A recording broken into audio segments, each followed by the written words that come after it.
તો વચ્ચે એક મહત્વના સમાચાર સામે નજર કરીશું। ઉમરગામમાં મેઘરાજાની પધરામણી થઈ છે। ઉમરગામની વાત કરીએ કે મેઘરાજાની પધરામણી થઈ છે। આ જગ્યાએ પાણી ભરાયા છે।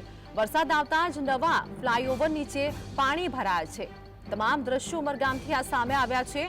રેલવે સ્ટેશન પર બનેલા ફ્લાયઓવરના સર્વિસ રોડમાં થોડા વરસાદથી પાણી ભરાઈ ગયા છે।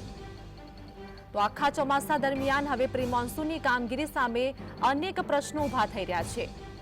ઉમરગામની અંદર મેઘરાજાની પધરામણી થઈ છે। આ વચ્ચે વાત કરીએ કે સ્થાનિક લોકોને હાલાકી પડી રહી છે। રોડ રસ્તે પાણી ભરાઈ ગયા છે। ત્યારે વરસાદ આવતા નવા ફ્લાયઓવરની નીચે પાણી ભરાવા હોય તેવા તમામ દ્રશ્યો સામે આવી ગયા છે।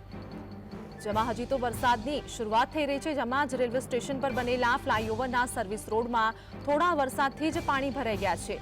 તો આખા ચોમાસા દરમિયાન હવે પ્રી મોન્સૂનની કામગીરી સામે અનેક પ્રશ્નો પણ ઊભા થઈ રહ્યા છે। આ વચ્ચે સ્થાનિક લોકોને હાલાકી પડી રહી છે।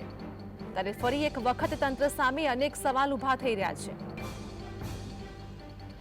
સંવાદદાતા રાજેશ અમારી સાથે જોડાયા છે। રાજેશ, ઉમરગામમાં વરસાદના કારણે અનેક જગ્યાએ પાણી ભરાઈ ગયા છે। સ્થાનિક લોકોને હાલાકી પડી રહી છે। હાલની શું અપડેટ?